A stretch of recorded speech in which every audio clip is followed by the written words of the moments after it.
The 2026 Hyundai Ioniq 9 looks like the perfect electric family SUV, but for a lot of buyers, this could be one of those EVs you regret 6 months after purchase, not 6 minutes after the test drive. And before you put down a deposit, there are some very real problems you need to hear. Why this car matters in the US market. The Ioniq 9 is Hyundai's first 3-row, full-size electric SUV for the US, aimed directly at families who might otherwise buy a Kia EV9, Tesla Model X, Rivian R1S, or even a gas-powered Toyota Grand Highlander. This is a big moment for Hyundai. 3 rows, flat floor, massive interior, long-range claims, fast charging, and pricing that, on paper, looks more reasonable than most large EVs. But here's the thing. Big electric SUVs amplify small problems into expensive ones, and the Ioniq 9 has several issues that won't show up on a dealer brochure or a quick YouTube test drive.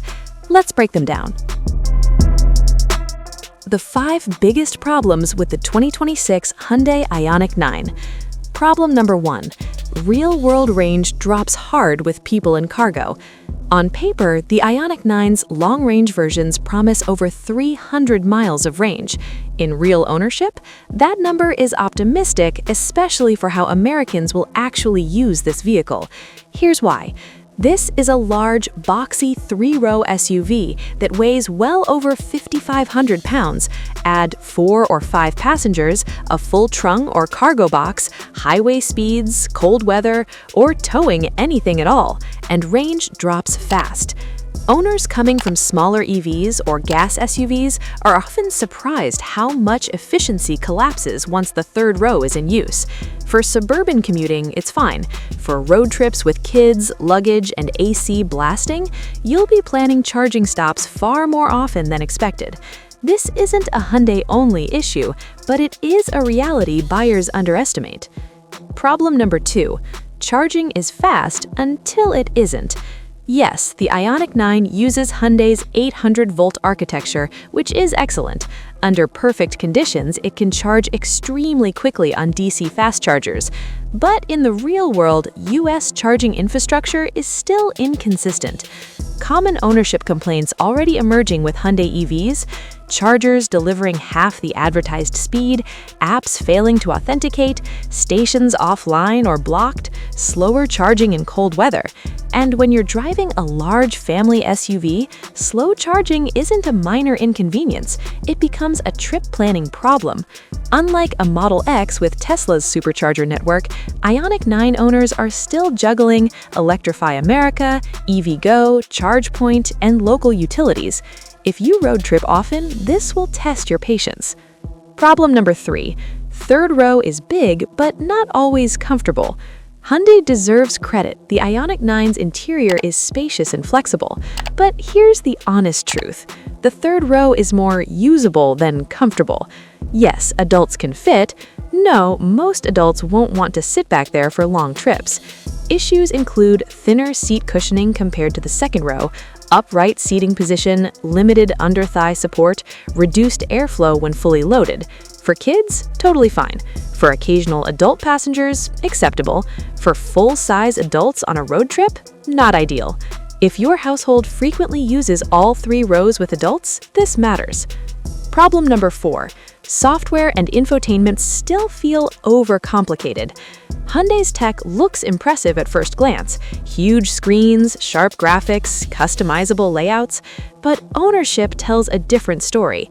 Common complaints across Hyundai's newer EV lineup include too many nested menus, touch-sensitive controls replacing physical buttons, occasional lag or glitches after updates, and climate and seat controls buried in screens.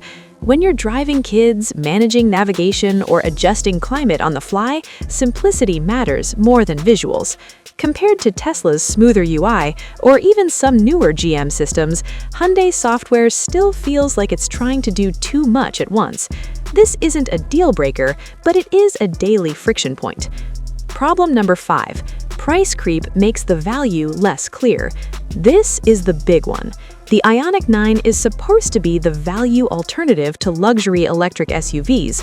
But once you spec it the way most US buyers will, long-range battery, all-wheel drive, advanced driver assist, premium interior, tech packages, you're quickly pushing into the $70,000 plus range. At that price, buyers start cross-shopping: Tesla Model X used or discounted, Rivian R1S, luxury gas SUVs with proven resale value, or plug-in hybrids with fewer charging headaches. And that's where the Ioniq 9's value argument gets weaker.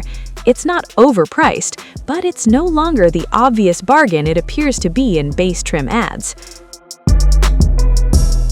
Who should buy the Ioniq 9 and who should skip it? You should consider the Ioniq 9 if you want a quiet, comfortable, family-friendly EV. Most of your driving is local or regional, you can charge reliably at home, you prefer physical space over sporty handling, you don't road trip every month. For suburban families transitioning from a gas SUV, this can feel like a huge upgrade. You should skip the Ioniq 9 if you road trip frequently with full passengers, you rely heavily on public charging, you expect 300+ miles of range in all conditions, you want luxury-level software polish, and you're sensitive to resale value uncertainty. If any of those describe you, there may be better options, electric or not. The 2026 Hyundai Ioniq 9 is not a bad vehicle, but it's also not the perfect electric family SUV many people expect it to be. It's best when charged at home, used predictably, driven calmly, and owned with realistic expectations. If you understand the trade-offs, you'll probably like it. If you buy into the hype without thinking through ownership, that's where regret starts. If this kind of honest, no-nonsense car breakdown helps you make smarter buying decisions, consider subscribing. New reviews every week. No hype, no hate, just the truth buyers actually need.